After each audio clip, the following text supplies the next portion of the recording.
I said like and subscribe, or someone might get teabagged. Come on, do it now! Thank you, Mr. Chairman, and thank you so much for being here, Madam Director. You know, earlier I heard Mr. Sessions say that the people deserve to hear from federal employees in a timely manner, and I 100% completely agree with that.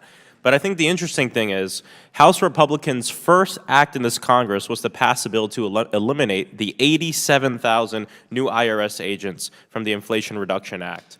Something that would ensure, you hear that, people watching at home, they're clapping, when we're talking about people who will help you get your information on a timely manner, answer the phones, and process what needs to be done. And that's really important to know. That's what's being clapped about right now.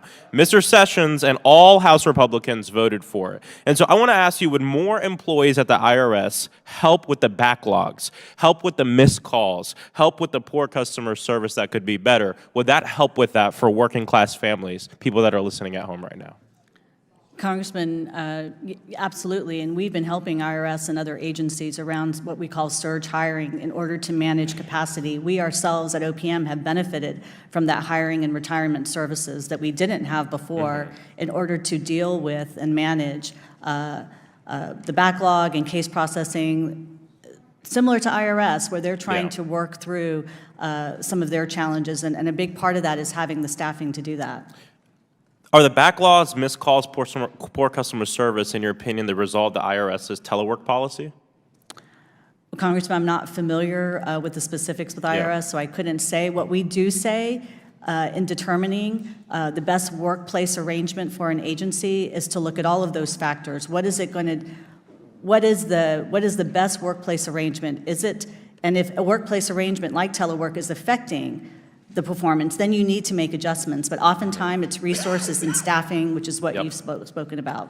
You know, I think the Republicans' attack on telework is interesting because it's actually specifically damaging to military families specifically. Military spouses that do their best to support their partners in a career that is dangerous. People serving our country helps keep us safe as a nation. But the thing with military spouses is they often have a struggle in maintaining a career. What we see from data across the country is military spouses oftentimes rely on telework to ensure that they can keep up with their family's expenses because of the multi-income households that we see, especially with the military people in my own district. In September 2022, a memorandum from the senior Pentagon leadership commanders took significant steps to improve federal career opportunities for military spouses by authorizing remote work and telework. We see many different anecdotes, stories, people talking about how this has been fundamentally life-changing for them supporting their families, military families, working class people across this country. The goal, according to DoD, was to further expand remote work and telework options that help military spouses build portable careers.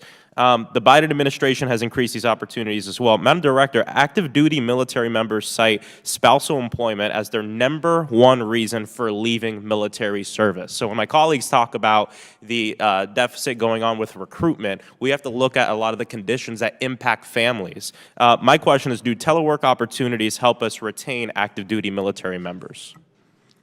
Congressman, I really appreciate that question because we're very proud of the work we've done for military spouses.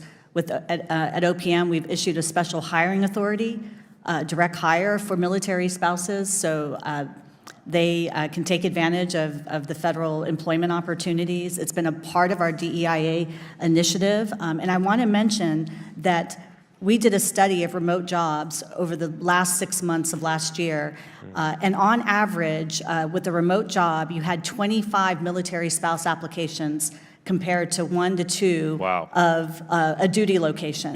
So you see this huge, pickup in interest because you have the ability to have that portability of that job. I asked unanimous consent, Mr. Chairman, to enter into the record a statement provided to me from a group of the spouses of military service members, all whom rely on the supported expanded telework and remote work for opportunities in federal service. Without objection, so ordered. Thank you. You know, just to lift a quick story, I only have a few seconds here. Wendy Rahan had served in the federal government for about 22 years and is currently the State Department Foreign Service Officer. She hails from the great state of Florida. Her husband is about to be assigned to be an executive officer aboard a command ship and is preparing to move to San Diego for that assignment. Thank God Wendy has a 100% telework remote job with the State Department where she is able to continue her work, continue to support her family, continue to support her partner. There are real life examples that show, outside of the military too, why telework is so important, but because it's being politicized for political reasons, people are attacking it. But just know, and for people watching at home, when we attack things like telework, we are also attacking the people disproportionately impacted on it that rely on it. Military spouses being at the top of that Will list. the gentleman yield for a back. question? I just want to know if you ever were a spouse or served, if you can maybe provide some input in that, because I can just tell you that a lot of people actually have